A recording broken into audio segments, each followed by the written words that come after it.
Bark. Oh. Bark. Bark. Woof. Bark. What's going on? We got a show. Dude, Who's psyched? Dude, dogs. You psyched? You know what? I'm actually okay with doing it this time. This show It was a lot of was matches. so easy to get through. Yeah, this was digestible. Yeah, which is crazy, because the last time was not. the most painful. We had a rough time last time. Last time was like... Last time was like Hellfest.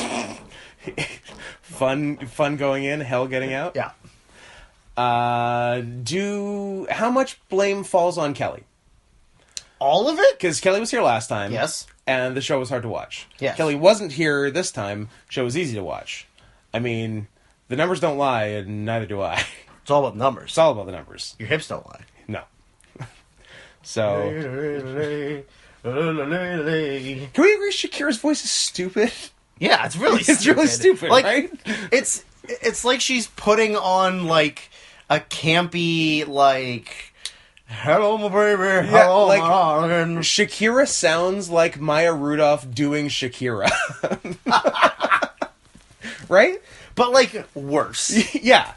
Like, that's doing a disservice to Maya Rudolph. It's unusual you find a performer who has been a self-parody since day one. Like, it's not like they became it later as, like, they sort of lost their vision, but... And it's not even like her voice sounds like that. Yeah. Her voice sounds normal. She talks like a person, for the most part. Like a Colombian person. Like a Colombian person. Like a drug lord. Yeah. But, yeah, when she hits them notes and those hips start not lying, then, I don't know what the deal is. I don't know. Couldn't tell you. It's weird. I am glad we're talking about Shakira in 2019, though. Well, At the height of relevance. she is very popular with the certain demographic, so... Colombians? The gays. Oh, is she? Is she? Oh, yeah, I think she's really popular Oh, with she's a share type? the homos. I didn't know what I was going to call them, so... The homebodies. The homebodies. Yeah, she's a real share. Yeah. I think she does real well for herself in the drag community and the... Is it because they think she's in drag? I mean, she's from Colombia, so she could be. Yeah. Wait, okay. Do we know that Pablo Escobar died? You see where I'm going with this? Is Pablo Escobar Shakira? Theory. Theory, yes. Internet, I'm putting it out there. Check it out. Look, in the vein of Jesse Ventura, I'm just asking questions. I'm not saying one way or another. I'm just putting it out there. You figure it out. You do your own homework. You see what was up with Building 7. You look for the debris at the Pentagon. You, a third thing You with 9/11. want to be a wrestler? You know what? You pose a great question. Yeah. Have you, speaking... Did Pablo Escobar, as Shakira, do 9/11? That's what I'm asking. Oh. Yes? Yes. Well, I mean, but Bush did 9/11. Bush did do 9/11. Was he an accomplice? Was he a patsy? he a patsy? Was Pablo Escobar dressed up as Shakira, dressed up as George Bush? Maybe George Bush wasn't even there. Maybe he was reading to children the whole day. Can I tell you, and I mean, I'm sure this is for a lot of people, that is literally one of my favorite things that's ever happened. Bush being told... When he gets told, It's... like... a thousand monkeys could write on typewriters for 1,000 years, and they would never come up with that. No, George W. Bush should have won the Mark Twain Comedy Award in 2001. Just the way, like, and like, honorable mention to the Secret Service guy, too. Yeah. Like, the way the whole thing was delivered and dealt with, just amazing. Like, there has not been an SNL political sketch in 30 years funnier than that actual footage. Yeah. Yeah, that is a fact. Like, it's the best. But sorry, before I posed that theory, you had something too. What are we? Oh, you're literally showing me. I just gotta fast forward to the part of it, but yeah, it's it's the best. And but I mean, the thing too is the actual whole clip of him reading the book, Yeah. is actually really funny. Yes. Just because he's actually pretty good at talking to kids. He's actually pretty good at reading. He's doing a good job of kind of being President Bush surprisingly okay at reading children's books. No, I think he's an okay guy. You know what the thing is ever since he isn't in office anymore, he's actually pretty funny. Because he makes fun of himself. Yeah, and especially with all the Trump, with all the Trump stuff happening, and then he definitely is sort of hey, at least I'm not the most hated president anymore. But he's actually a pretty funny dude. But and also definitely in comparison, Trump has really softened Bush. Yeah, for sure. Maybe this isn't the clip. Because that's a woman and not a Secret Service agent. Yeah, I don't think that's the thing. Clip. Yeah. The wrong Bush clip. But yeah, it's, he seems like a pretty, fun-loving guy. He just likes drinking, he likes baseball, and... You used to like Coke? Yeah, I'm sure, Might of course. still like Coke, who knows? Maybe. But, that clip is, priceless. Yeah. That and the Fool Me Once... We got a saying in Texas. I'm sure they got it here in Tennessee. Fool me once, shame on me. Me. Fool me twice. You can't get fooled again. He's just such a lovable goof who was involved in murdering thousands of people. Yeah, that's the thing. If it had just been a kind of nothing presidency, like a Ford or a Carter or something, he'd come off pretty well.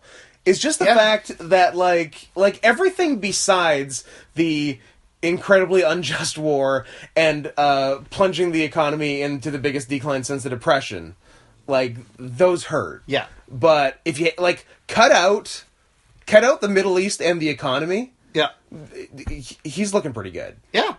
Right? Yeah. Guys, this is a pro-Bush podcast now. Well... We are the number one... No, I'm not saying it.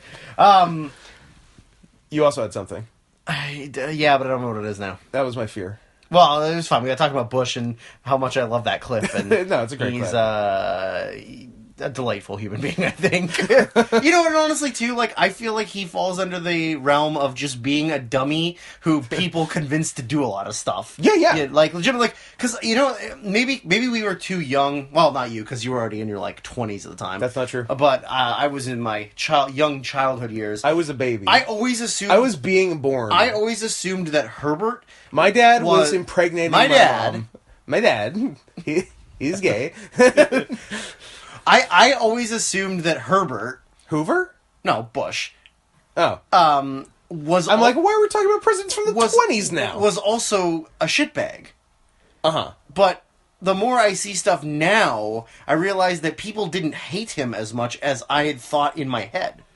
No, they didn't really. Right? Because I think I just associate, Republican. His son was stupid, yeah, and so he must have been a shitty president. Yeah. But I feel like the more I see about him now as an adult, and, it's years have passed and he's dead, yeah, that it seems like he was actually a much better president and maybe a person than I thought.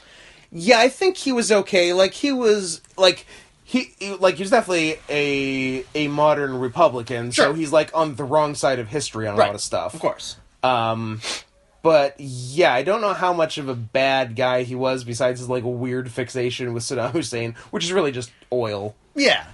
But I mean, Saddam was also a terrible human being, so... I don't know, didn't we establish that Saddam is the best leader that Iraq has ever had? I mean, maybe, sure. I mean... If you ignore all of the how did it go beheadings. afterwards? Sure, but how did it go afterwards? Not great. Well, I don't know, but we won, motherfucker, so... Okay, speaking of we won, I feel like I brought this up before. Maybe not in the podcast, maybe just in passing. The back to Bush Jr., the big, the mission accomplished on the aircraft carrier. Yeah. When was that? Because in my head... It's 2003, and they've done nothing yet. I think it's later. Is it after they got... Because they got Saddam in 2005. I feel like it's well before that, though. I also think it's before Saddam. Yeah, what had they accomplished when they said mission accomplished? Just going into Afghanistan? Starting the war was mission accomplished? Going in and fighting the Taliban and... beating the Taliban even though they didn't. I don't know, actually. I don't remember. Yeah. It was like, I mean, it was so long ago, and like, you know, we were teenagers, and I don't remember really paying attention. Like, I remember... Look up Bush aircraft carrier mission accomplished, and just get me like a rough date, because this is bugging me. I want to know what the mission was that they somehow accomplished. I know, like, even if they had done that in 2007, it would have been ridiculous. But, like, at least they had got Saddam by then and had fucked up Iraq. But I feel like it was so early that they did it. It was crazy. While you're looking there that is up, literally a Wikipedia page dedicated to the speech. Hooray!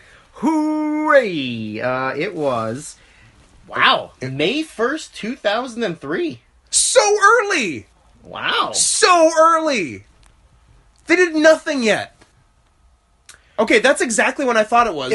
But I doubted myself because I'm like, well, they didn't do shit by early 2003. Apparently, he never uttered the words mission accomplished. There was a banner! But there was a banner, but he never said mission accomplished. And I guess it was because it's here. We have had difficult work to do in Iraq. Especially because they had nothing to do with 9/11. But our mission continues. Is things he said. So he said our mission continues while standing in front of a mission accomplished banner. That is exactly what happened. Was it Bruce Banner? It was not Bruce Banner. Okay. But yeah, it literally it's that they're fighting the war on terror and that they have achieved victories is essentially against terror is essentially what it was. Very cool. I love it. That's bonkers. Yeah, that's when I thought it was, but I'm like, nah, there's no way it can be. That's real early. May 03. Jeez. 9/11 was like a week before that, if my math is accurate. I'm Rain Manning it. Hold on. Yeah. Can you throw some toothpicks in front of me? Yeah, that sounds about right. Can I deal you blackjack? You deal me blackjack. But it's just because maybe like when you're young, you don't. I don't know. I remember 9/11, and I remember watching, like, all of our instructors in high school just, like, recorded what had happened in the morning. Yes, and brought it to school. And I also was in high school. You, for the record, were not that far away from high school. I wasn't. It was first year university. 300 feet, but... Well, that's as close as I can get.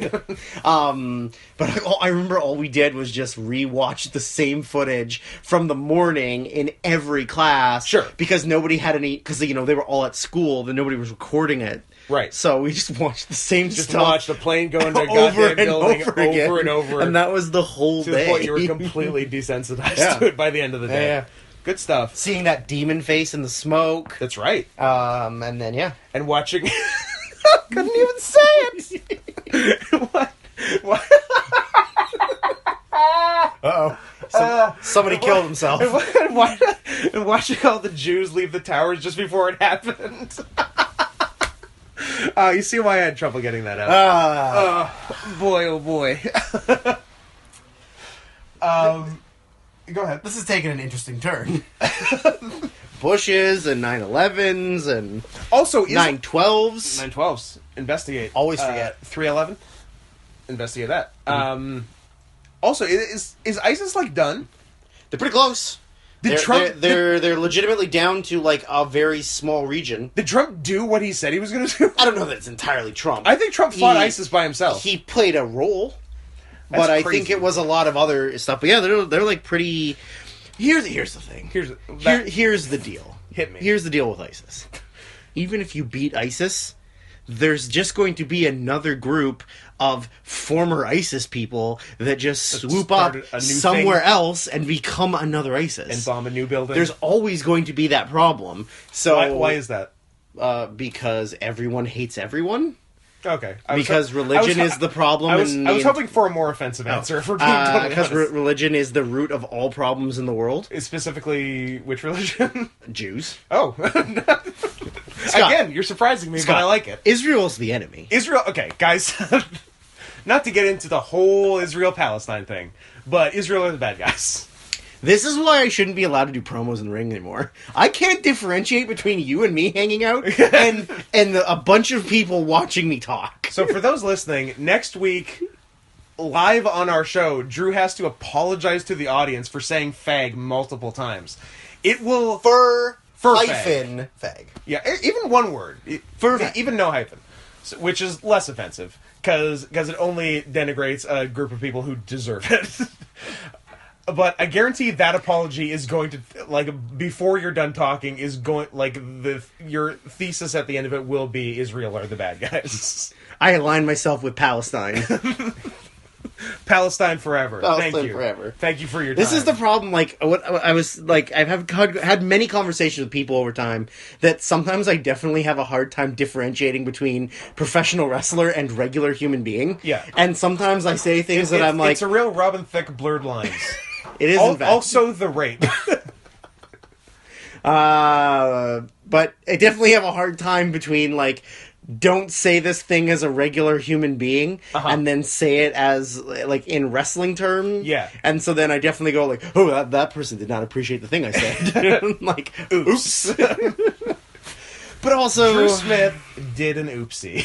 I've done lots of oopsies in my life. I mean, I haven't done the kind of oopsies that, let's say, Kelly Summers has done in his work pants. Sure. But... Full pant shitting. Full pant shitting. Respect. I'm glad, number one, I'm glad he's not here. Number two, he's not going to listen to this. No. So we can tell everybody that Kelly shit his pants at work. That's true. But I want to give Kelly full credit. He, like, messaged us as soon as he did. He's like, guys, just want to let you know, I full on shit myself at work Full today. on shit pants. Had to throw my underwear out, and I worked commando the rest of the day. You know what? That's true. I do have respect for him for not, like, humming and hawing about telling us or hiding it from us. No, full respect. And, like, he didn't have to tell us. We would have never known. Never known. So, yeah. I mean, he's... Nothing but props. He's a dumb dog, so I assumed he did it. Yeah, I assume like, he at does it, some point. I assume he does it regularly. Yeah, but... Does he have... I assume he has anxiety diarrhea 4 to 8 times a day. Especially if you give him too much sugar. He gets the sugar shits. Yeah. Oh, speaking of Kelly Summers... great have we pivoted? Great segue. Yeah, I was saying, have we pivoted from pro-Bush, anti-Israel to Kelly? Yes. Okay. I mean, you know what? They just go so well together. Okay. It's all under the same political umbrella. Have you seen the new 5-meat Little Caesars pizza? No. It looks like an abomination against God. Is that what we're getting at? No, okay. I'm not putting that in my body, but it is. Is it the one with pepperoni? Is there one with bacon around the edge of it? Nice. But there's pepperoni, sausage, bacon, and then ham. One more. Make one up. Gabagool. A gabagool. Gabagool. Like deer. It's venison. Yeah, it's venison meat. But it looks like it's mostly meat. They're like you can't see the like pizza? Little Caesars is already pretty much cardboard. Yeah, but like it is just meat. Nice. Like you can't see cheese, you can't see crust. It's just they bake meat into a circle. Yeah, it's meat and give it to you. Yeah, it's meat wrapped meat. It's meat wrapped meat. It looks disgusting. See, now here's the thing. Neither of us have eaten today. I'm very hungry. That sounds great. You'd put that in you, but I know we shouldn't. But if we're gonna get that, Caesars is terrible. If we're gonna get that, then we should just get like calzones or something. We would do like a calzone. Like on the list of categorizing pizzas, like Little Caesars is so far at the bottom. It's one of the all-time. And worst. Kelly and I used to eat it every day, all the time. You get a $5 pepperoni, yeah. You get some crazy bread, and then two of us would powerhouse both, like in seconds. Yeah. And then feel like shit the rest of the night. Yeah, literally and figuratively, and wonder why. Yeah, but like it is a literal. How are they still in business? They sell their pizzas for $5. It's volume, and no one eats it. They got to be moving volume. I guess at that price. I guess. Ugh, it's disgusting. Pause. P-O-Z? Yes. My current HIV status. No. You know what? I cut my finger at work yesterday. And it, on a piece of glass. Ooh. And it, like, would not stop bleeding. And at one point, I convinced myself I had HIV. I mean... Like, I was like, I can't stop bleeding. Do I have HIV? I don't think that's necessarily like an HIV symptom. I like that's where you went to. Yeah. Like, I don't think it makes you anemic, per se. And I got blood everywhere. And then I was like, nice. I should probably clean this up, right? Like, I shouldn't just leave my HIV blood everywhere. And then you just did, anyway? No, I cleaned up most of it. Okay. A lot of it I just, like, rubbed in, so it was, like, reddish, but it was, like, not wet. So Sure. It's fine. That's all you need. No one's putting their face there. Yeah, it stops being paws after you rub it in. Yeah, that's true. I think I've gotten my anti-Israel agenda across, so we can talk about Australian professional wrestling now. An unprecedented second pivot. Second pivot. Double pivot. It's a dangerous move, but we'll try it. This is... Nobody throw out a hamstring or anything. This is the second Nitro. From where? From Melbourne! From Melbourne. Melbourne, Australia! Although I wrote it down as Mel Bernie Sanders. Nice. Because I was having a silly silly moment. Silly note-taking time? So, because I was like, you know what, I'm going to take a lot of bad notes today. You gotta amuse yourself. Andrew, read the Mitches. Didn't know what I was going to say, but I just... You recovered well, though. I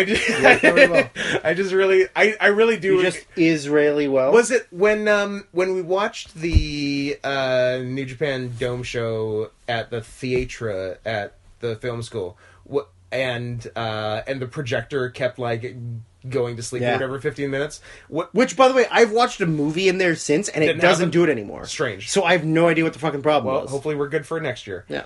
But whenever it did did I yell Andrew at you in Australia? In Australia, I did. Yeah, I couldn't remember what accent. I knew I yelled Andrew, and I knew I didn't yell it regular. No, but it's. And I started to get real fed up with it. You did. You're like, and then a couple times I didn't do it, and you're like, oh, he stopped. I'm like, no. I just wasn't paying attention. I'm building suspense so I can say Andrew again, because it's a very fun name to say in Australian. I-N. Yeah. D-R-U? Andrew, you're a faggot. Andrew, read the matches. I feel like I'm drifting more to New Zealand / South African, but South African's a weird accent. That's where I'm locked in, so we're going with that. Surprisingly, we started the show off with a match right off the bat. So the Boogie Nights came out, and then Jindrak and O'Hara came out, and it's a rematch from last week. Which was shockingly good. Shockingly very good. Besides Jindrak taking the finish, which was a stunner, like Linda McMahon. Oh, Linda. This match had a lot of weird stuff in it, because like, it wasn't... This was not as good as last week. It was not as good as last week. There was a couple good things, but it wasn't very good. But at the start... The Boogie Nights cut a promo where Alex Wright spoke in German. Which makes him a Nazi. Also, he's a skinhead. But, like, the notes that I wrote is, if you're a face, don't let a Nazi talk. Because last week, they were, in theory, faces. They got screwed. They got cheered when they won. Yeah. And then they got screwed. They got dusty finished. But then they come out and cut a heel promo. Yeah. And the fans reacted accordingly. And then they cheered Jindrak and O'Hara off the start. Yeah. So what's happening? So the match had like... Jindrak's a good name. Sure. There was some sloppy stuff in it. There was a moment where they went to do like the... kick to the stomach, and then the other guy runs and does the swinging neckbreaker? It's like one of the world's simplest double teams you can imagine. Throw a guy off the ropes. One guy literally just kicks him, and then the guy who kicked, all he has to do is get out of the way so Disco can do a swinging neckbreaker. Wright barely got out of the way. Yeah, and Disco almost just like ran into him. So then at the end, so there was a ref bump, and then at the very end we had a... Luckily, the only ref bump on the show. Only one. We had a run-in by Chronic, which then came in and clobbered the Boogie Nights, and then Brian Clark did the most boss fucking thing.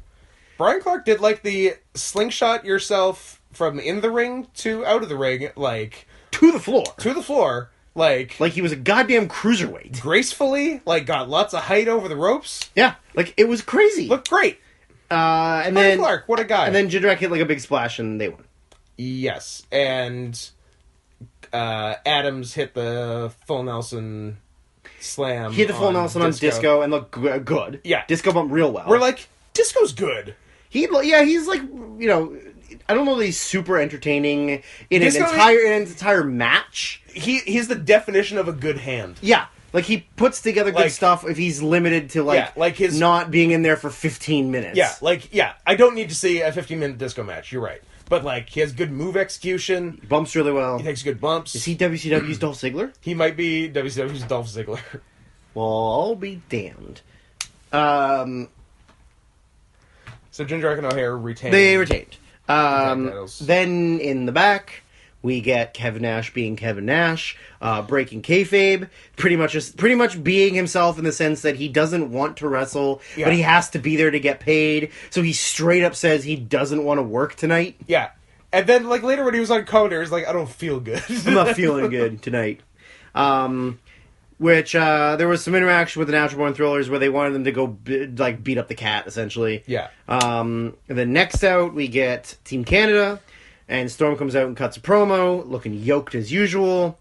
Storm really is in phenomenal shape. Yeah, it's crazy. I don't remember him being in that. Like, he was always like slim and fit. Yeah, I remember him being but I never remember like, he's muscular. He's got like these big old shoulders, and his traps are huge. And he's just like, I do never remember him being like that. Yeah. And he's like very tan. And he's in theory clean, right? Because that's like he's always maintained that. Yeah. And it's just crazy, but so he comes out. Also, his hair is fascinating. Yeah, his hair is real bad. Because, like, he doesn't have a great hairline, but it's not horrible. He just has thin hair. It's so thin. Like, he has a lot of... Because, like, other people have that short haircut and look normal.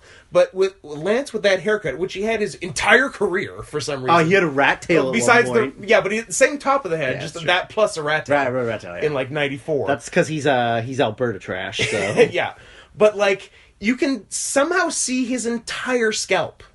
Yeah. It's just, his hair's so thin. He's got follicles and he's got lots of hair. Not enough. It's just very small, very thin. And, like, it does look really weird. It makes him look way older than he is. Yeah, because he's... 30? 30, very early 30s here? Yeah. So they come out, they cut a promo, and then, of course, the entire Canadian national anthem gets to play with no interruptions. What? Come on now. Okay, I'm lying. What sort of fantasy... I'm lying. What sort of fantasy island are you running? As per the usual. Who do you think you are? Hervé Villechaize? Is that how you pronounce it? I don't think so, but it is fun to say like that. It's just Villechaize, right? Sure. I think it's spelled A-E-Z. Can we it's fun to... I'm not talking about it. We're only talking about tattoo now, okay? Yeah. So this is what... is your question? Yeah, I was going to say, can we talk about how HBO made a documentary movie about him, but literally the only person that they could cast was Peter Dinklage, because he's the only working LP in the industry? That's kind of offensive. He's white. Yeah. Looks nothing like him. No, because Hervé was a little monster of a man. and he's like Guatemalan or something. Yeah. I think he's actually Belgian or something, but he doesn't look Belgian. I don't believe you. I mean, maybe he is. Who knows? Who even knows, Scott? Maybe he was just spawned. Did he die of the HIV? I think he died of being a little monster. Remember that movie, Little Monsters? That was a good one. Paris, France? There you go. But yeah, he's weird and... Whoa! What? He took the coward's way out, too? Oh, he did. Him and Sean O'Haire? He did take the coward's way out. At 50. I'm surprised he lived that long. I know. Normally their lifespans are short. Does he... So, I mean, it's... You know what? That's not even a joke. I know. Because it's the truth. Yeah. It's just a fun play on words that is also true. Know, like... How any of them live past, 30? 16? Okay. And then how anybody the size of, like, the Great Khali is still alive. Yeah. Just blows the mind. But, took the coward's way out. Well, that's unfortunate. Yeah. He doesn't look French, though. Yeah, he looks like... I don't know, South American or Greek. Yeah, I was like, doesn't really say anything about ancestry. And his name sounds Latin. Yeah. That's not a French name, I don't think. Yeah, it doesn't say anything about, like, ancestry or... I think he's just straight up French. Weird. Yeah, weird. Well, I'm glad we could exploit him while he was here. Put him in a little suit, have him yell about planes, etc. I guess he was dealing with a lot of chronic pain. I'm not surprised. As literally every LP is. He was also married twice. I don't know if they were LPs or not, but... I bet they weren't. One of them was very short. They were married. Look, you can't be talking about LPs and then say something was short and it not be height. I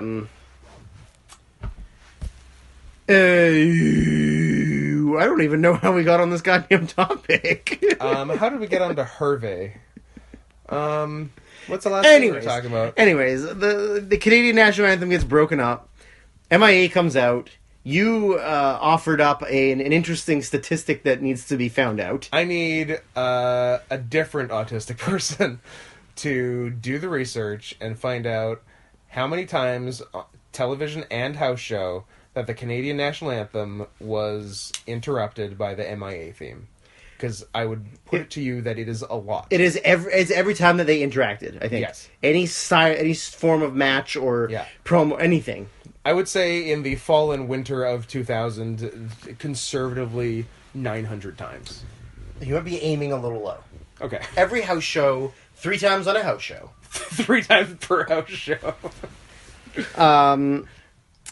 So it's The Wall, it's Corporal Cajun, and it's Chavo Guerrero, because... not wearing his matching pants. Not part of the team. And then at one point, when General Erection comes out, he's cheering for him from the side, saying, Chavo, Chavo. Like, you're stupid. You should know the gimmick of the team you're in. Everyone had the blue camo pants. No, Corporal Cajun had his half and half. Okay, but camo. But camo, yeah. And then Dum Dum Chavo, who we're guessing had his... lost his gear, maybe? Luggage lost. Was he on last show? I can't remember. I don't know if I still have the notes. Well, I do, but I just don't know where they are. There's some in here. I appreciate that you don't take the notes sequentially in your notebook. I literally was just writing them wherever I had a space. Find. So, just like a crazy person. Last week was July 18th, 2000, right? That's Storm vs. Booker. That was a good one. That was a good one. Yep, I don't have them on me, but right. I don't know if he was on the last one, but yeah, I would just imagine he lost his gear bag. Yeah. So to his credit, he still did not wear wrestling gear. Yes. He wore just like black. Maybe they were black camo pants. I couldn't really tell, but which sort of defeats the purpose of the camo. But okay. Or so like cargo pants. Yeah, is what I meant. Yeah, there were similar style pants to the rest, but just black. Yeah. This match was literally nothing. It also was stupidly booked. I mean, as per you would imagine. As you do, the General Erection doesn't come out with the MIA. Commentary says we don't know where he is. The match starts, and within seconds of the match starting, he runs through the crowd, barely makes it over the barricade. The guardrail, barely makes it, just about breaks his leg doing it. Pulls Storm off the apron, beats him up. More on leg injuries later. Referees just pull him away, and then he just goes and stands in the MIA's corner. And then just more match happens. And Storm's like back up on the apron within like seconds. Why did that happen? Number one, why didn't he just come down with the MIA? Number two, why wasn't he just in the match instead of Chavo or Loco? Sure. None of it makes sense. No. Then, at one point, Elix gets in, and he's brawling with whoever. He goes over the top rope to the apron to do a move. He gets shoved off the apron, and you and I both scream. Yeah. Because we think he's taking a flat back. He just starts doing full nesty plunge. To the floor. Yeah. And we were like, oh my god, and then we forgot that both forgot there's a table there. The Wall set up a table on his way to the ring. Again, there is another ref bump, so we're now 2 for 2. Yep. And then Major Guns, being the stupid bitch she is. She was you know what? I love women. News to me, but okay. But she was a real stupid bitch here. But she is all the time. I'm an ally. I'm a feminist. Okay. I'm a Me Too-er, but not in the bad way. I don't know. You don't get Me Too. You call out people. That's right. You Me Too them. Yeah. Like a real white knight. You're a real Alan Cumming. Yeah. But she was a real stupid bitch here. That's really the problem you run with having somebody who's not a trained wrestler do things. And is a stupid bitch. Because she tried to hand a chair in. I don't know who she was handing it into, though. Originally. Because, no one was really there. She was handing it to Cajun. Sure. Because she's anti-Canada, even though... Because they kidnapped and raped her. Yeah. But she handed it... You would be, too. She, obviously, like, the thing with having non-wrestling women do wrestling stuff is that they don't understand... Like, when they're told a spot, and the spot has to be in a very specific, like, time period or spot in the ring or whatever, they only know that spot. They can't, like, adjust on the fly. They can't adapt to anything else that's happening. So the ref took the bump and landed clearly in the spot where she was supposed to hand the chair in. So instead of shifting 3 feet to her left... Or around the post or whatever. And sliding the chair in behind, like, at the away ref's from feet, the ref. Yeah. She continues to slide it directly in front of his face. Yeah, and then the ref had to scooch, like, backwards away from the corner so that she could slide it in. You could just hear Charles Robinson going, oh, God damn it. Yeah, like, that's the thing, is, like, I've noticed it in like, wrestling as well, is that when they're only trained to do it a specific way... When it's choreographed so specifically... There's no adjustment. Yeah. They don't understand how to adjust There's no adjustment, there's no improv. So that's why you have so much, like, you set up like you're going to run, and so, but you have to get, like, the right momentum, so you have to back all the way up to the corner where they've shown you to start to do the move. And so it's just, like, such a hassle. Drew's voice got quieter because he went over there to quiet a dog down. To kiss his dog on the lips. We're talking about one stupid bitch, and there's another stupid bitch at the door. Stupid bitches everywhere. Did you kiss her on the lips? No. I kissed her on the butt. Did you kiss her on the pussy lips? That's a podcast for a different day. But yeah, seriously. Okay, like, she's not a dude dog. We should talk about She totally blew the spot. I didn't write down the finish, because, like, was there a finish? Of this match? I mean, there probably was. I think it just kind of fell apart. Did it just stop being a match? I think it just fell apart because, like, General Erection got involved, and... Yeah, I couldn't tell you. Oh, there was a finish. Lance locked in the Canadian Maple Leaf. That's right. Because we were like, oh, damn, that move's fucking sick. Yeah. Because, like, as soon as you lock it in, it's a tap. Yeah, Lash rolled up Lance in a small package, and then Lance kicked out, like, holding the leg. It was a nice transition. Very nice transition. Right into Maple Leaf, and boom, tap. It's, like, the most protected move in WCW for some reason. You know what I also really like about the move is that Lance doesn't go for it at other points in the match. He never tries to do it and somebody, like, fights out of it. Yeah. It's only the finish. When he goes for it, he just gets it on, right and to the it's end. over. And that's it. Yeah, that's what's so cool about it.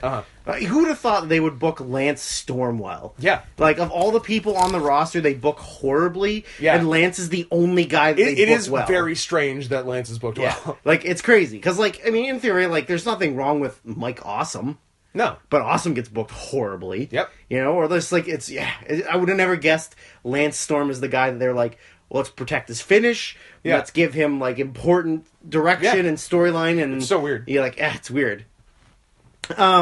So after that match, then we get Shane Douglas, who comes to the ring, and he cuts a promo that makes no sense to anyone. Oh my god. He mentions the fact that all of the Australian crowd is mad because his country came down there and kicked all their asses. So we're like, wait, was he talking about, like, rugby? No, probably not. Soccer? No, probably not. Like, and then we thought maybe we missed something. Like, the America's Cup? Like, did we miss, like, what sport he said? So we rewound it. And he didn't say anything. He just said...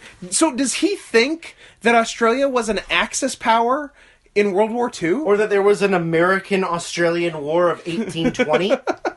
Like, does he think it was Germany, Japan, Italy, Australia? They broke away from the UK just to be on the other team? Like Hitler, Hirohito, Mussolini, and, like, a rogue wallaby who got, like, too big for his britches and started genociding dingoes. I have Australian references. I'm going to take this right to the Prime Minister. Oi, Mr. Prime Minister! Andy! Oh, what's up, gents? Hitler wants you to join his team. Righto. Oh, man. Throw another Jew on the Barbie. We need to write some fan fiction. Fan fiction of Australia being in the Axis in World War II. That needs to be a season on The Man in the High Castle. Australia joins the other team. Love it. They just let Japan right in, let them set up. All right, guys, we're going that way. I have been meaning to get into historical fiction. Yeah, there you go. Seems like the in. This could be your one. So he then calls out Conan and the rest of the filthy animals, although literally at this point it's Conan, Ray, and Tigress. Yep. Hoovy's fired, Disco's gone. Yeah. So he calls out Conan and then challenges them to whichever members of your team are left, like, I'll take them all on. Challenges them to a handicap match. Conan, Ray, and Tigress come out to accept the challenge, where Conan then calls Shane Douglas retarded. But didn't actually say retarded, which I'm surprised, because you could definitely say that in 2000. Also, it's Conan, and Conan doesn't give a fuck. Yeah, but he said mentally handicapped. Conan once told Lex Luger to he was going to make him toss his salad and peel his potato. Yeah, prison shit. On television. Yeah. And it was also on the WCW album. Yeah. Like... But, so he says that it's not going to be hard for Douglas to have a handicap match because he's already mentally handicapped, is what he says. Got him. So, and then he, on the way to the ring, he says that word in the back is that you still aren't servicing Tori very well, so don't worry about that. I'll take care of her real good. I'm going to fuck your girlfriend. He's going to rape her, is what he means. But as I said, like... Good rape. Good, yeah, because he's gonna make it good. Like, he's gonna make her good. Like, yeah. But, so that happened. Yeah. So then we get, I mean, I don't know if that it's ever really, like, officially a match, because there's no pinfalls, and I don't think there's a ref. No, there isn't. So it's Ray, Conan, and Tigress versus Shane Douglas in theory. There was one cute spot, yes, there was. Which was they get Douglas down in the corner. Tigress sets up for the Bronco Buster, runs, does it, and then stays in the position. And then Ray gets behind her and then runs. He does a Bronco Buster, into Tigress, thereby simultaneously fucking Shane Douglas's face and Tigress's butt. Yeah. It was beautiful. Yeah. It was really well done. But then it just de-evolves into, like, he gets mace. Yeah. And he, like, maces Tigress, but she, like, doesn't react to it. Yeah, it's hard. Like, appropriately, and then they throw her into the guardrail, and then they throw Conan, whatever, into the guardrail, and then he gives Rey Mysterio a tombstone. He gives me that's incredible. He gives him a spinning tombstone. A spinning tombstone. It looked terrible. But like Ray's head was like halfway up his thigh. Yeah, because Ray's short. Yeah, and Shane Douglas was protecting him. Ray was like 18 inches above the ground. Yeah. And also, I hate the tombstone I hate the asymmetrical tombstone where like both of the guy's legs are on one side of your head. Yeah. And he sort of like bent over, like almost like you're gonna do like a running power slam or something. Because that's what this looked like. Yeah, and I didn't care for it. Yeah, I didn't either. But I was fascinated that Shane Douglas did a That's Incredible. Yeah. But I guess he. I also love that Okada does That's Incredible now. Yeah. It's the best. So Douglas gets the win over Ray. Cool, whatever. Ray then gets taken to the hospital in an ambulance with her broken neck. Then Booker T shows up as Blade. Yeah. Because he's straight up dressed in cosplay. Yep. I wonder if Booker T also is not paying income tax. Yep.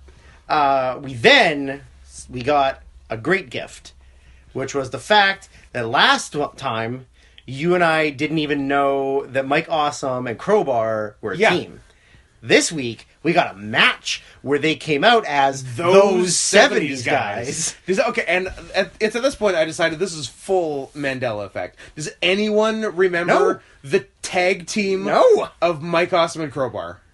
Anyone? No, never. Not even Crowbar remembers. No, this didn't happen. I mean, Mike Awesome would remember if he wasn't fucking take the coward's way out. I'd ask Mike Awesome about it, but he fucking straight up died. This is a lot of talk about people taking the coward's way out today. Well, it is wrestling from the 90s and 2000s, so most of them committed suicide. And LPs in their 50s. And LPs in their 50s. So they're out and they wrestled the Perfect Event, who in the back before this match had like sort of an argument, a lover spat, and then Coach Nash came over and like made them reconcile before the match. Yeah, the match was literally nothing. Like it was awesome, and Crowbar beating them up. Yeah, no, it was a match, and like it got a bit of time. Like, it wasn't good or bad. It was there. I mean, Crowbar did some cool splashes and stuff like he always does. Yeah. There was some fun on the floor stuff.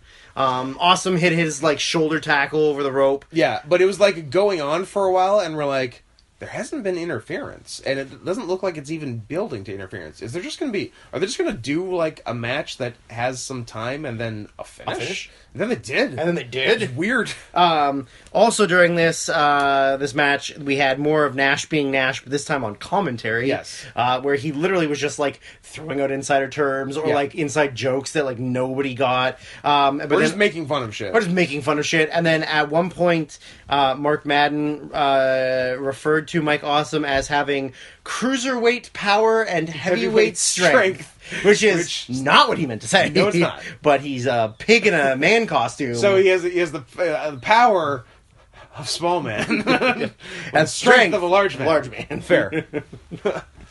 He's able to pick up somebody, but he wouldn't be able to punch them very hard. he's like the giant midget. Giant midget. Yeah, I'm 5'9". Clean finish. Couldn't believe it. Clean finish. Awesome top rope splash. Top rope splash.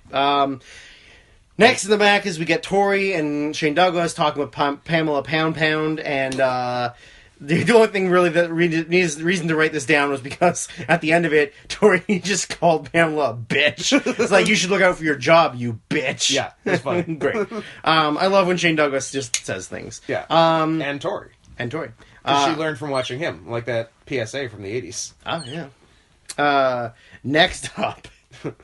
Is it a short match? It is a short match. Oh, boy. Queewee comes out, makes his first appearance in a while. Yeah. And then out comes Johnny the Bull, who definitely doesn't have a history of horrendous accidents. He's only been wrestling for like less than a year. Yeah. And at this point... He debuted this year. At this point, he's already torn his urethra. Yeah. And... Well, the bell rings. Queewee punches him, gets him to the corner, whips him to the corner, runs in, does a monkey flip. Johnny goes to take the monkey flip onto his feet. You can see it happening. He is not rotating fast enough. He lands awkwardly on his ankles and breaks one. End of match. And then just gets pinned. Just gets pinned. And then and then they cut away. Immediately cut. Yeah. And then they show him getting carted out in the aftermath, but in an ambulance. Poor Johnny. Poor Johnny. Like, and I checked. He's done for 2000. Yeah, he's not back until the end of January. Yeah. So he's only back for the last like 2-ish months of the company. Okay, yeah. So he's out 3+ months. Yeah. Like, it must be a real fucking bad break. That's a broken That ankle. sucks for him though. I mean, at least his career like did continue after that. Yeah. But two like horrific injuries. Did it? I mean, he was in WWE for a couple years, and then he was in like Impact for a while, and so I mean, he made money wrestling. I guess he made some money. Like, I bet you he got paid pretty decently for the E. Yeah. He also did some fucking awesome shit in the E that no one ever saw, like press slamming Rikishi. Yeah, that's right. Goddamn. So, next out is just like... Also, other strong thing we saw today, Will Ospreay giving Jeff Cobb, like, a picture-perfect Stormbreaker. Crazy. It was really impressive. Crazy. A twink lifting up a hoss. Yeah. I don't like it. It's not the natural order of things. It's freaking me out. Hosses lift twinks. Hosses lift twinks. The next segment was like a real hard watch. It was the only real hard watch of the show. It's what if there were more of them on this show, we would have fast forwarded. Yes, we actually did. We didn't fast forward the show. I did. I fast forwarded the David Flair stuff. And Rick coming to the ring. I've already forgotten. So this was literally just the cat comes out and says he's going to beat up Mike Sanders. And then Mike Sanders comes out and says, no, you're not. And then then the cat says, how about at the pay-per-view, you and me for the commissionership? Cool. But I'm going to make you have a match tonight. So then out comes Chronic, and Chronic's going to go down and face the cat. And then Goldberg's music plays, and then they run back up the ramp to beat up Goldberg. And then Goldberg comes to the crowd and says, hey, like, I'm in here, boys. Like, come get it. And then Chronic goes, we're going to beat you up for free at the pay-per-view. Because if there's one thing we like doing, it's beating people up and cashing checks when you're going to work for free. I feel like what they said rhymed. Sure. Probably breaking necks and cashing checks, not beating people up and cashing checks. Whatever. I like that one too. It's not as good a t-shirt, But it was in fact breaking necks and cashing checks. But how are you cashing checks if you're beating up Goldberg for free? Dummies. Like their back-to-back thoughts were such tough guys will beat people up for free, and also we're all about that cheddar. And meanwhile Sanders is saying, then why am I paying you, motherfuckers? Does this cancel out him springing over the top rope to the floor? Nah. Is he back to even? Nah, he's still slightly ahead. This has also made me realize when Brian Adams started talking... He's a yeller. He can only do promos where he's yelling at the top of his lungs. I guess it's the only way he can generate wrestler voice. Maybe. I think his regular voice is pretty deep, though. Apparently not deep enough, because he has to do that. He just yelling for sake of yelling. So yeah, that was just one level. A whole bunch of bullshit. Yeah. Although it did set up the Halloween Havoc main event. Handicap match that goes 4 minutes. Chronic 4-minute handicap match. Which I always thought was the match where Goldberg gets knocked out. But that's on like a Thunder and a 6-man. That's on a Thunder and a 6-man, yeah. Which is so funny. And then they keep doing stuff to him after he is like badly concussed. I love the fact that as a wrestler you cannot understand when your opponent's knocked out. Yeah. So you just like, no, he's good. Look, he's good. I can pick him up. We had some moves planned, and gosh darn it, I'm going to do them. We're doing them. Like we're going to the finish, bro. So earlier in the promo, where Tori called Pamela Poundtown a bitch. Yeah. Shane Douglas challenged Booker T for the title because he said no one's going to give me it, so I'm just going to take it, whatever. Yeah. So Booker and Shane Douglas. So we can set up Shane Douglas versus Scott Steiner for the title at the pay-per-view. Yes. If Shane Douglas wins. That would be a thing. That'd be a match. So really the only things that I wrote down for this match, like it was a nothing match, was Douglas and Booker. Yeah. Shane Douglas needs to stop hawking loogies. Oh, so much spitting everywhere, and one was on Booker. Yeah, and like real like gooey. Yeah, like real like dehydrated. Yeah. Like mucusy kind of ones, like big ones. Not nice. Everywhere. On the whole match. Yeah. The other one I wrote was there was a really bad camera cut when Tori was doing an interference was about to happen. They cut away to the crowd. Yeah, and it was some jerk off in a slapnut. And it was like 1, 2, 3, 4, back to the ring, and then you're like, and the interference had happened. Yeah, you're like, what the fuck? They cut before it started and cut back after it finished. Maybe they thought Tori would somehow fuck it up. Like Tori, she looks like that other bitch. Yeah. We should probably not show this. You're a big boobed blonde bimbo. You're probably gonna mess this up. Now, Steiner was on commentary for this. Yeah. Stevie Ray has been doing commentary for both Australia shows. Yeah. Maybe just... who needs Mike Tenay or Scott Hudson when you have Stevie Ray? Maybe they also couldn't get their work permits. Maybe. Or their visas. So there was some funny stuff, which was the whole time Steiner spent questioning whether or not Booker and Stevie Ray were actually brothers. And then questioning, like, who's your mom? Do you even know who your mom... Or no, your dad. Do you even know who your dad is? Like, which I bet you racist. don't. And then, super racist. And then he goes, what's your last name? What's Stevie Ray's last name? And he goes, Ray. His last name's T. That doesn't make any sense. And then he goes, besides, you're from Poughkeepsie. He's from Harlem. That's miles away from each other. You don't even know who your dad is. Like, that was really funny. Great. That was really, really funny. So then this match again, like, and Stevie had to get like weirdly defensive. Like, Poughkeepsie and Harlem are pretty close. Yeah. Like, we moved when we were kids. We moved around a lot because we were trying to find our dad. This match also had just like a bunch of interference towards the end. Like, Kidman ran down to stop Tori from running interference, and then he got knocked off the apron by so he came down to grab Shane Douglas. Yes. Just a horribly timed stopping Douglas. He was clearly supposed to grab Shane Douglas's hand that had the chain wrapped around it. So Douglas like put his hand over the top rope so Kidman could grab it. Yeah. But it just took Kidman a while to like. There is just a one beat too many where. So then he gets shoved into Madeja, and then Steiner loses his goddamn mind. Yeah. So Steiner jumps Kidman. But then, out of nowhere, Jarrett materializes. Jarrett just like poof appears, and he gets involved, and then they just like kind of all start brawling around ringside until Conan runs down.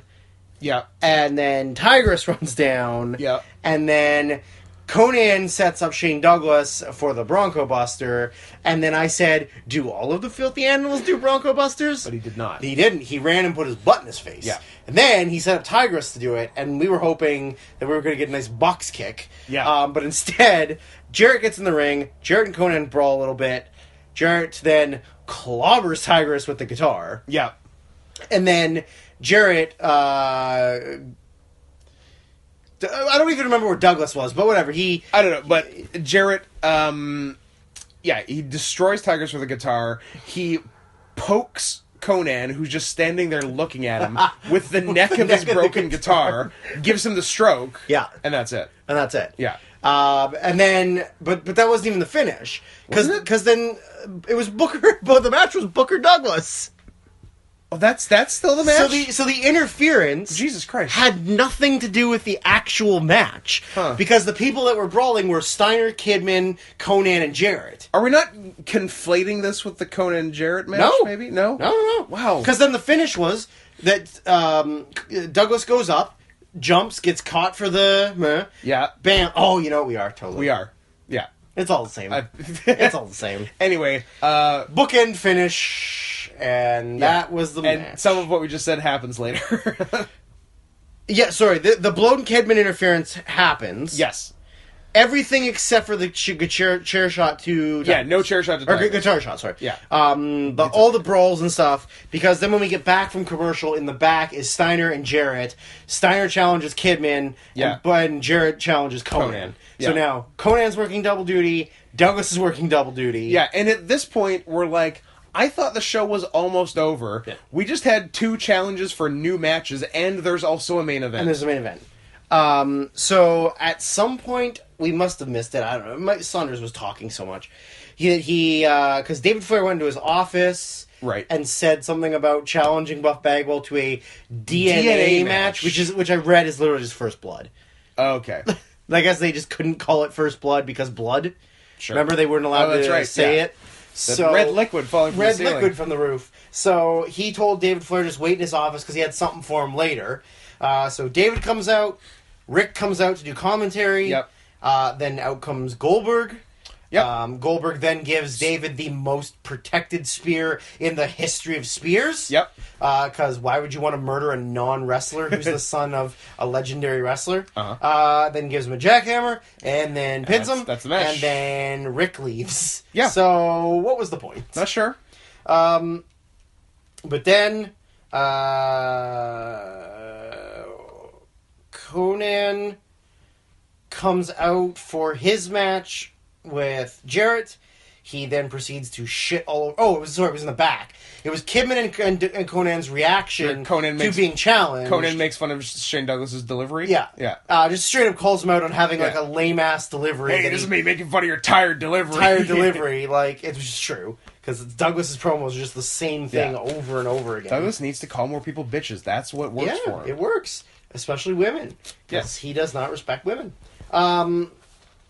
So the next match was Scotty S. and Billy Kay. Yeah. Wait, Billy Kay? Billy Kay. Oh. Of the Iconics? Of the Iconics. All right. You know, before the transition.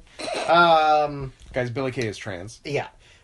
So the best thing happened in this fucking match. So before Kidman could enter, they cut back to the ring, and Steiner had pulled a fan over the guardrail and was pounding dragged him over the guardrail and was beating him until security came and stopped him. Yeah. I looked it up. It was real. It was shoot. As he got out of the ring to wait for Kidman, some dude shoved him, and Steiner just which gave Steiner carte blanche to murder him. Yeah. P.S. You're going to be main eventing the pay-per-view, and you just beat up a fan. Yes. This match was a squash match. Kidman hit one thing. Yeah, it was a lot of... Yeah, Kidman hit You Can't Powerbomb Kidman. But poorly. Badly. Also, Kidman's first match in a while. Yeah. Like, he hasn't been on TV since the end of the Shane Douglas feud. Yeah, since people kept taking his camera. Yeah, or, like, they kept implying that he had a sex tape that they were going to release. Yeah. But it was a straight-up squash. Yeah. Steiner beat him up. And then Steiner recliner, finish. He is getting the shot of the pay-per-view. Like, I guess he had to win, but yeah, it was oddly squashy. Yeah. Next out was Jarrett Conan. The match was was literally nothing. Yeah. Like, there was nothing to this match. So this is where the other shit we said This is where the other shit Tigress gets involved. Jarrett goes to hit Conan ducks, Tigress gets fucking blasted. Yeah. Jarrett weakly taps him with the neck of the guitar and gives him the stroke. And then, but the funny thing is that the referee got distracted by, I think Douglas came back out. Yeah. I think Douglas and Tori came back out because Tigress slaps Douglas, then slaps Tori. That's when the whole thing with the guitar happens. So the referee's distracted, yelling at Douglas and Tori to get off the apron. Mm-hmm. Guitar shot, turns around, there's an unconscious woman laying in the ring. It's fine. And the referee just has to go around her Hazards to count of the pinfall. pinfall. Yeah, it's fine. Now it's time for the main event, which is Sting, Kevin Nash, Lumberjack match. Yes. Lumberjacks come out. As decreed by the cat earlier. Yeah. Lumberjacks come out. Although when he decreed it, we had no idea who was in the Lumberjack match. Yeah, because we thought it was the cat. Yeah, I don't know if that was our fault for not paying attention or their fault for not actually telling us. I don't think he said it. I don't know. I really don't think he said it. So props to Kevin Nash for coming out in gear. Didn't think he would. Thought it'd be jeans.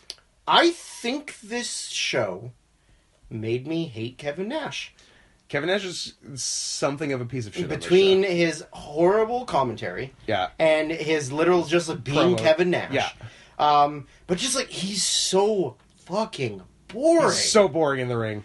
He is throwing the big knees in the corner, throwing the elbows in the corner, putting the boot up the choke in the corner. Yeah, he just did his corner things over and over. It was if you only have to go 4 minutes in a television main event, couldn't you do a few things? Especially against a guy who's a great the guy who works hard. It's not like you're in the main event with a guy who's some sucks. schlub. It's Sting. Sting can go. This match very quickly breaks down. Yes. Steiner runs out to jump Booker T. And him and Booker brawl a little bit, and then they do the most adorable thing, which is Booker goes to whip Steiner, in theory, at the guardrail. However, his positioning was such that they were lined up just directly straight down the ramp. So if Steiner had run just in the direction that Booker whipped him, he would have had to run all the way up the ramp. It would have been like in No Mercy, where you're trying to get to the back. Yeah, where you whip a guy. All the way. And that guy goes as far as you whip him. And then stops. Yeah. And then you run up to him. Yeah, so it would have been that. But Steiner, ever the professional... this is how you know Steiner's not a woman. Oh my god, that is 100% true. Based on what we were saying earlier, that's 100% true. If Steiner was a woman, he would have run up the ramp? all the way through the ramp. All the way up the ramp, all the way through the curtain. But Steiner, professional wrestler, Hall of Famer somewhere, probably, I don't know. Probably not in WWE, but okay. Realizes this, changes course mid-run, which also looks hilarious. Does look great. And takes a weird diagonal course change and hits the guardrail. It's great. I would love to map it out. Yeah. So back and to the left. Back and to the left. So all this leads to just all the Lumberjacks jumping each other and brawling. Everyone leaves ringside. Yeah. Except for Jeff Jarrett. Yeah. And then you called a cool thing to happen. And it was the best. That happened in the best way possible. So at one point there was Nash gets thrown in. You're not going to believe this. Another ref bump. Yeah. Nash gets thrown into Charles Robinson. He then says something vocally to Charles, I'm going to protect you. Really loudly. Put your head here or something. And then Sting does a scorpion splash. Stinger splash. Scorpion splash. Come on. We're trying to run a podcast. Whatever. Here. And then Little Nate shakes the bump. Yeah. So Sting grabs Nash, and Jarrett comes through the crowd. Yeah. Nash ends up on the floor. Is that before the bump with Little H? And then Sting tries to nut him but fucks it up? That was before. Yeah, so I think Nash just misses something in the corner. Yeah. So Sting is lining up for another Stinger. So Nash goes chest first into the turnbuckle. Yes. And is draped over the top rope. Yeah. Jarrett comes through the crowd with a guitar. Yeah. Climbs up the stairs and sort of hides behind Nash so that Sting can't see him. And I said, oh man, Sting's going to go for the Scorpion. Come on. Stinger Splash. And Jarrett's going to swing and hit the guitar, and that's going to look fucking awesome. And guess what? That is exactly what happened. Hit him at the absolute height of his jump. Perfect timing. Perfect. One-handed. Yeah. Sting was... You know what? Couple of pros, these guys. Bam! Yeah. And then Nash just kind of like falls backwards onto a dead Sting. Yeah. Which you would think would be an awesome, awesome finish. And obviously the finish to everyone, especially the referee who should know what the finish is anyway. Yes. You see the broken guitar, you've taken the bump. In theory, the next spot you're doing is the last thing because you took a bump. But apparently, Little Nate had a stroke at some point. Little Nate sees Nash pinning Sting. Yeah. Is very hesitant to even start counting in the first place. Gets down and is like one. He's hesitant to do one. He finally does one. One and two are normal. Then he does two. Then three, just stops. Stops, puts his hand on the mat, and then goes three. And then counts four. Yeah, what are you doing? He pinned him for 4.5. I would love to ask Charles Robinson what that was. What are you even thinking? What was that? You know that was the finish. What's the matter with you? What else would be the finish? Yeah, I know two half-dead men laying on top of each other. I know there has been a weird trend of interference shit that doesn't lead to the finish. Yeah. But this was clearly the finish. Guitar equals finish. P.S. Back-to-back guitar finishes on this show. Well, of course, Jeff Jarrett's got to get his spots in. Yeah. He's a star. But, I mean, other than all of the dumb stuff like that, it's a way easier show to watch than probably the last several. Yeah. Just because there's so little talking. I really hope that it's because they got complaints. I really hope that the Australian Athletic Commission was like, do matches. Hey, stop this. Do some matches. We're gonna book this for you this mate. We need the matches. Quit with the talking and the a second thing I need to get. My blood sugar is so low. I'm dying. I need to eat something so bad. Let's end this podcast. I'm so hungry. I can't even do good Australian voice, which is my favorite thing. Let's just end it now. At least we're not doing any more Australian ones. That's not going to stop me from doing Australian voice on future episodes. I guess. But until next time, Andrew is a figure. Israel is the bad guy.